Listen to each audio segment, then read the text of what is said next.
전도서 6장에서는 해 아래 인생들의 허무함에 대해서 알려주고 있습니다.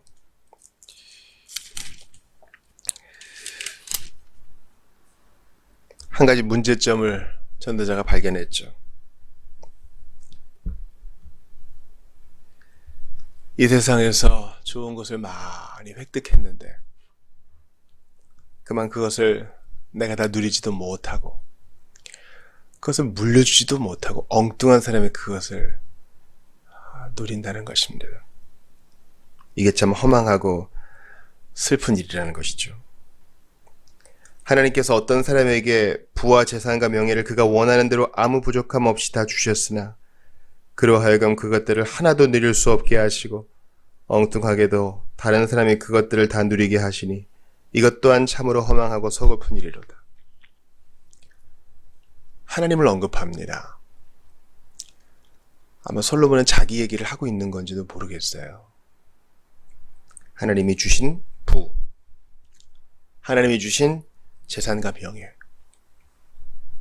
근데 그의 아들들이, 그의 후손들이 이것을 그대로 받아 누렸나요? 그렇지 않습니다. 나라는 갈라지고 하얀 길에 접어들게 되었습니다. 세상사를 보면 이런 허무하고 허망한 일들 투성입니다. 잠깐 좋아지는 것 같다가 또 낙심하는 일이 생기고, 내가 좋아하는 지도자가 집권했다가 그렇지 않게 되고. 그러니까 여러분 기억하세요. 어떤 사람이 하나님께서 주신 부와 재산과 명예를 누려요. 그리고 그것으로 많은 사람들을 유익하기도 합니다. 그러면 우리 기뻐요. 행복해요. 그 사람을 존경합니다. 그리고 그의 시대를 기뻐하죠. 그러나 그의 때는 지나가고 또 내리막의 시대가 옵니다. 이것 또한 참으로 허망하고 서글픈 일이로다. 참으로 서글프고 허망한 일이래요.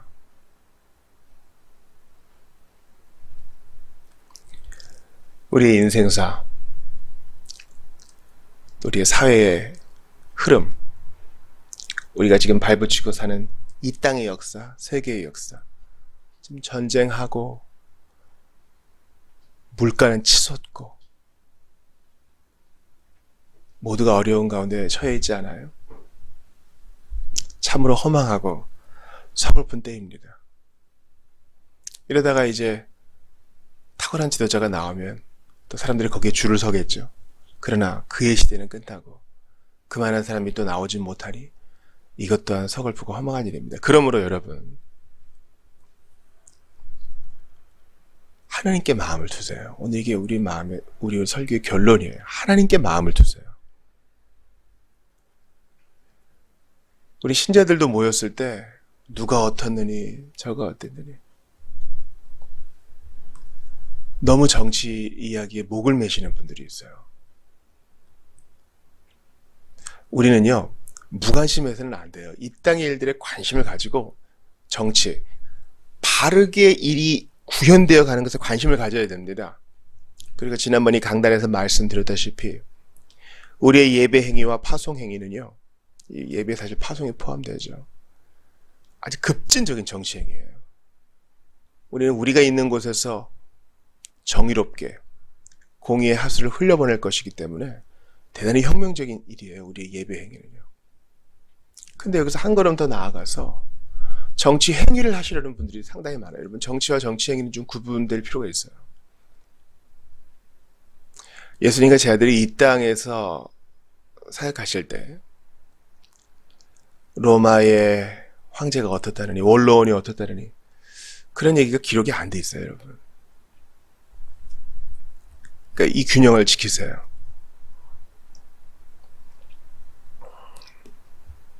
우리는 이 땅의 문제에 관심을 가지나 이 땅의 시민만은 아니다. 우리는 하늘나라 시민으로서 마땅히 하나님 나라의 그의 나라와 그의 의를 먼저 구해야 되는데 우리의 관심사는 거기에 없는 것 같아요. 조심하세요. 그러니까 이것 또한 매우 허망하고 허무한 일이라 그랬거든요. 아무리 큰 부자가 있고 아무리 큰 권력자가 있고 지혜로운 통치자가 있으면 뭐해요? 영원하지 않아요. 이 땅의 도성은요, 헛헛한 거예요. 우리 아우구스티누스의 두 도성에 대한 책을 한번 보셔요. 이 땅의 도성은 그래요. 거기에 마음 너무 두지 마세요. 내가 다른 신자와 교제하거나 다른 이와 얘기할 때 복음에 대해 더 치중하는가, 이 땅의 나라에 더 치중하는가, 하나님 나라에 관심이 가 있는가, 이 땅의 일들에 눈이 가 있는가, 이게 대단히 중요한 문제예요. 저는 우리의 대화 가운데 과연 우리의 신자됨이 드러나고는 있는가, 이게 상당히 우려되는 부분입니다.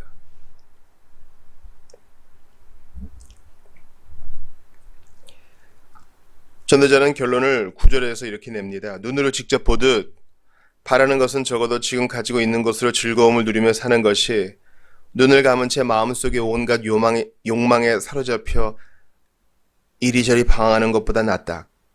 그럴지라도 이것 또한 다 헛되고 허무하니 바람을 붙잡으려는 것과 같다. 예수님이 말씀하신 부자의 비유 아시잖아요. 한 부자가 소출이 많아요. 그래서 창고를 지어야 되겠다. 그때 주님이 말씀하시죠. 어리석은 자여, 오늘 밤에 네 영혼을 도로 찾으리니 그러면 네 준비한 것이 누구의 것이 되겠느냐. 그러면서 자기를 위하여 재물을 쌓아두고 하나님께 대하여 부여하지 못한 자가 이와 같다. 예수님 그러셨어요. 표현이 멋지죠. 하나님께 대해 부여하지 못한 자. 전도서 기자는 말합니다. 지금 가지고 있는 것으로 만족해라. 분수에 맞지도 않는 부와 힘을 너무 탐하지 말아라. 내일 창고 지어가지고 더 많이 해야지. 이 망상에 빠져가지고, 물론 계획은 세워야 되겠지만, 지금 현재 내 손 안에 있는 것보다 그 망상에 빠져서 현재의 즐거움을 잊어버리는 일이 없도록 하라. 하나님이 오늘 밤 우리 영혼을 데려가실 수 있다. 이게 예수님 말씀하신 바요 솔로몬의 결론이에요. 그런데 보세요. 작은 것에 만족하고 현재에 충실하려고 하는데 이것 또한 다 헛되고 허무하다. 다 바람을 붙잡으려는 것과 같다. 작은 것에 충성하고 현재에 대해서 만족을 누리는 것이 참 좋은 일인데 이것 또한 허무하대요. 왜 그렇습니까? 뭐가 빠졌어요? 하나님을 향한 적극적인 삶이 빠졌어요. 오늘 본문을 보세요. 10절에 보니까 사람의 운명이 이미 결정되었다. 주님의 작정에 대해 얘기하는 거예요. 주님의 예정과 작정에 대해 말하는 겁니다. 그러므로 사람이 자기보다 강하신 분과 다투어 보았자 아무런 소용이 없다. 하나님의 뜻 아래에서 순종하며 그분께 굴복하는 삶. 이게 우리에게 유일한 의미를 가져다 줍니다. 다시 한번요. 난 특별히 누구 나쁘게 한 적도 없고요. 특별히 나쁜 일을, 범죄를 저지른 적도 없어요. 그러나 성경은 말합니다. 주님을 향하여 적극적으로 나아가라. 하나님의 나라와 의를 구하라. 사랑하라. 복음 증거를 위해 직간접적으로 협력하고 애쓰라. 거기에 의미와 기쁨이 있는 거야. 하나님을 위해 사는 삶, 주님과 함께 동행하는 삶. 단지 뭔가를 안 하는 정도의 수준이 아니라 적극적으로 뭔가를 하는 거예요.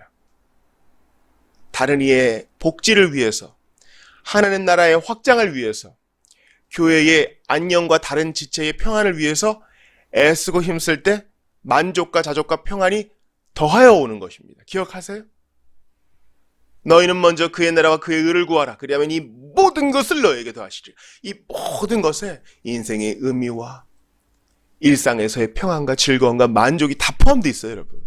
먼저 그의 나라와 의를 구하라, 추구하라, 열렬히 그것을 향해 달려가라.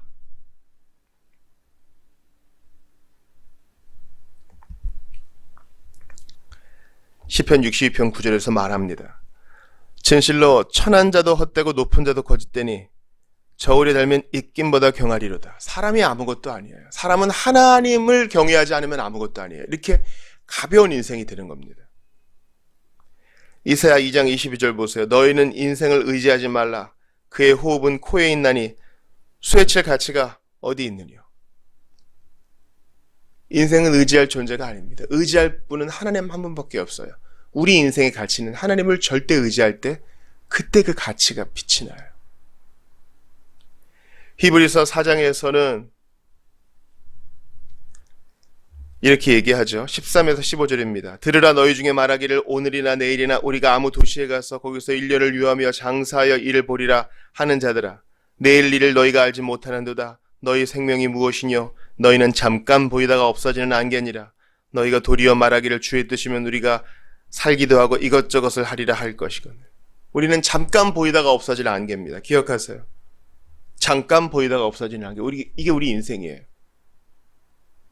안개 해 뜨면 없어지잖아요. 우리 인생이 그래요. 인생을 조성하시고 잠시 잠깐 인생을 허용하신 하나님 앞에 감사하며 그분 앞에 사는 거예요. 안개끼리 서로 치고받고 싸우는 거기에 너무 관심 갖지 마세요. 그걸 위해 기도해야 되겠죠. 그러나 우리는 저는 안개이오니 당신께 내 삶이 있나이다. 이렇게 맡기는 거 아니겠어요? 근데 안개 주제에 영원할 것처럼 까부는 거예요. 오직 주의 뜻이면 우리가 살기도 하고 이것저것을 하리라. 하나님의 뜻에 굴복하는 삶. 주님이 가라 하면 가고 멈추라 하면 멈추고 인내하라 하면 인내하고 멸시를 받을 것을 생각해서라도 감수하고 복음을 전하고 그게 인생이에요. 그게 참다운 삶이에요. 보람된 인생을 살고 싶으세요? 하나님을 섬기세요. 나만을 위한 삶을 여태까지 살아왔잖아요. 행복하셨어요? 아니요. 아닌 척 할 뿐. 우리 인생은 그분이 만드셨기 때문에 그분의 뜻을 따르지 않으면 우리는 비참할 수밖에 없어요. 베드로전서 1장 24, 25절 봅시다. 모든 육체는 풀과 같고 그 모든 영광이 풀의 꽃과 같으니 풀은 마르고 꽃은 떨어지되 오직 주의 말씀은 스스토록 있도다 하였으니 너희에게 전한 복음이 곧 이 말씀이라. 복음에 집중하는 삶.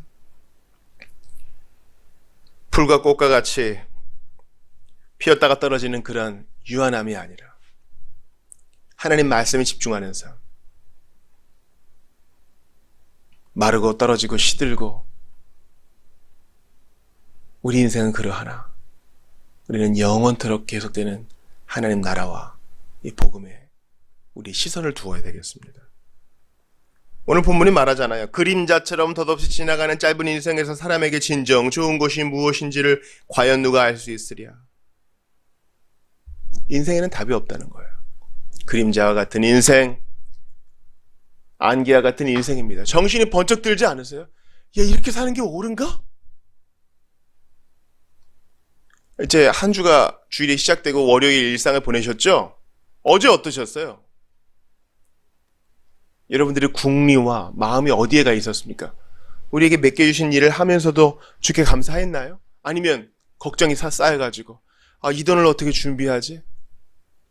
우리가 어떻게 이사를 가지? 우리 아이들은 앞으로 어떻게 될까? 사람들이 나에 대해서 좋게 생각할까? 어떻게 하면 돈을 더 많이 벌 수 있을까? 다 옳고 좋은 생각이지만 거기에 빠져서 혹은 야, 누가 잘못했고 누가 잘했네. 저 사람들은 없어져야 돼. 저 무리들은 눈에 보이지 말아야 돼. 나라 걱정이다 하면서 욕을 달고 다니는 사람들이 있어요. 거기에 또 너무 빠지지 않으셨어요, 여러분? 하늘나라 시민답게 세세토록 있는 하나님의 말씀. 오직 주의 말씀은 세세토록 있도다. 우리가 들은 그 복음에 주의하면서 살았냐고요. 성경 한 장 안 읽고 하나님께 기도 한번 제대로 못 드리고 그냥 식기도 할 때 가볍게 지나가지 않았어요. 지금보다 더 적극적이어야 돼요. 그때 의미가 있어요. 무슨 일을 많이 하라고 여러분께 얘기하는 게 아닙니다. 우리의 시선이, 우리의 마음이, 우리의 열렬함과 목적과 추구가 거기 있어야 인생의 의미가 따라온다고요. 이 허무함과 헛헛함과 헛됨과 바람을 잡는 것 같은 이 유한성을 어떻게 극복하겠어요? 십자가에서 그것을 극복하신 예수 그리스도, 그리고 그분이 우리에게 맡겨주신 복음에만 답이 있습니다. 그러므로 여러분 기도하세요. 주여, 제가 어떻게 살기를 원하십니까? 주님 말씀하시는 대로 살겠습니다. 주여, 성경 속에서 당신의 뜻을 알려주시옵소서. 마땅히 제가 할 일이 있습니다. 골방에 들어가 기도하고 말씀 볼 때, 잠깐이라도 주님께 집중할 때 하나님 저를 지도해 주세요. 그때 인생의 의미가 찾아옵니다. 헛헛함이 물러갑니다. 여러분 지금 자리에서 생각해 보세요. 우울해하고 인생의 의미를 찾지 못하는 사람들 한두 명은 떠오를걸요. 그를 위해 할 수 있는 최선의 일은 그가 인생의 헛헛함을 물리치시고 인생의 죄와 비참의 문제를 해결하신 예수 그리스도를 만나고 그분을 위해 사는 것밖에 없습니다. 일이 가능하도록 기도하고 오늘 주께 매달리는 여러분들 다 되시기를 주의 이름으로 축원합니다.